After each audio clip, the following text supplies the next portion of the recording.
A Batalha de Midway e o audacioso plano japonês que poderia mudar o rumo da guerra no Pacífico para sempre. A força naval japonesa em 1942 era consideravelmente maior que a dos Estados Unidos, principalmente após os duros golpes que os estadunidenses tomaram durante o ataque a Pearl Harbor. Os números não mentiam. Enquanto os Estados Unidos possuíam 3 porta-aviões, no Pacífico, os japoneses possuíam 10, e a mesma discrepância se mantinha quando analisamos os cruzadores, com um total de 8 para os estadunidenses contra 28 dos japoneses. O rumo da guerra parecia estar decidido, e na visão da marinha japonesa, após Midway, nada poderia impedir a sua expansão pelo Pacífico. O objetivo japonês em Midway era claro: o ataque à ilha seria apenas uma distração para atrair os verdadeiros alvos da operação, os porta-aviões da Marinha dos Estados Unidos. Tudo o que os japoneses precisavam era de um momento de vulnerabilidade para dar início ao ataque. Entretanto, os Estados Unidos haviam conseguido quebrar a criptografia de comunicação japonesa, e após a confirmação de que o codinome AF representava Midway, conseguiram desvendar o plano japonês e anteciparam um contra-ataque a partir de uma armadilha. Após a emissão de um falso comunicado de falta de água potável em Midway, os japoneses dariam início ao seu plano. Primeiro, a ilha seria bombardeada, seguido de um desembarque que teria o objetivo de capturar a base aeronaval e garantir que os aviões japoneses pudessem usar as suas estruturas como ponta de lança contra os porta-aviões estadunidenses. Os japoneses esperavam que a frota norte-americana estaria baseada em Pearl Harbor e que levaria algumas horas até conseguirem alcançar Midway. A partir desta suposição, o almirante Yamamoto, comandante da frota japonesa, decide dividir a sua força, na qual uma parte seria responsável por atrair a frota estadunidense, que seria surpreendida pelo restante da sua frota japonesa. Este seria o seu primeiro erro. Enquanto isso, o almirante Nimitz, ciente da operação contra Midway, mobiliza sua força no Pacífico e pega os japoneses desprevenidos. No ano de 1942, a tecnologia de radar era muito prematura e limitada, sendo pouco eficiente, enquanto a poderosíssima tecnologia de satélites que conhecemos hoje também estaria muito longe de ser uma realidade.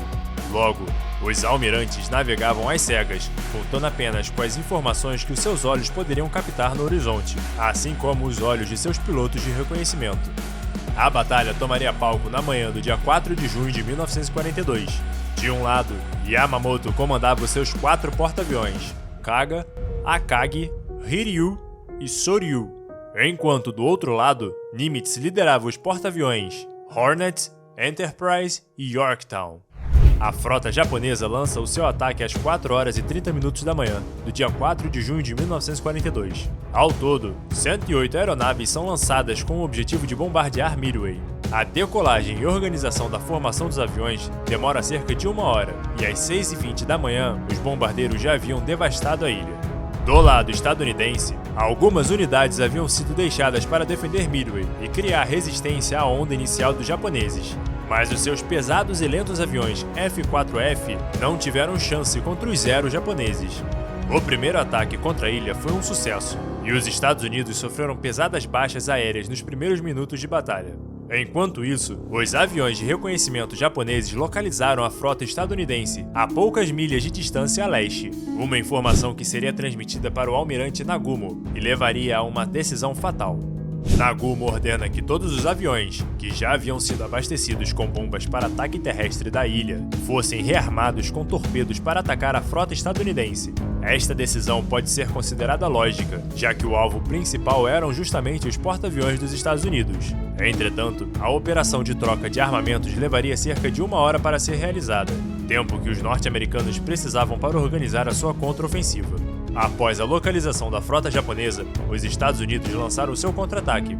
Geralmente eram enviados grupos de ataques coordenados contra frotas inimigas. Entretanto, o almirante Nimitz ordena o envio de pequenos esquadrões de torpedeiros em ondas contra os inimigos. Às 6 horas e 5 minutos da manhã, o primeiro contato é feito com a frota japonesa. Os aviões torpedeiros se aproximaram das embarcações em baixa altitude, mas seriam rapidamente dizimados pelos japoneses, com os Zeros abatendo 1 a 1. Para o Japão, parecia uma vitória surpreendente. Entretanto, os pilotos estadunidenses foram enviados para uma missão suicida, e eles sabiam disso. O seu ataque desorganizou as posições defensivas japonesas, causando com que muitos Zeros gastassem grande parte de sua munição tentando abater os torpedeiros, com alguns se distanciando da frota em perseguição às aeronaves estadunidenses. Entre 8 e 9 horas da manhã, uma série de ataques coordenados de aeronaves Dauntless mergulharam sobre a frota japonesa. Dentro dos porta-aviões japoneses, muitas aeronaves estavam sendo reabastecidas com armas de ataque naval, fazendo com que o deck destas embarcações tenham se transformado em verdadeiras caixas de fósforo prestes a serem acesas. Às 10 horas da manhã, os porta-aviões Kaga, Shoryu e Akagi foram atingidos e convertidos em gigantescas bolas de fogo flutuantes. A marinha japonesa havia sofrido um grande impacto contra 3 dos seus principais porta-aviões, sendo devastados em um intervalo de poucos minutos.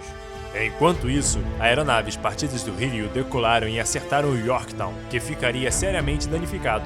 Mas não demoraria muito, e algumas horas depois seria a vez do Hiryu encontrar o seu destino final. No total, o Japão perdeu 4 porta-aviões, 2 cruzadores, 333 aeronaves e 3.000 homens. Os Estados Unidos perderam um porta-avião, um contra-torpedeiro, 150 aeronaves e cerca de 300 homens.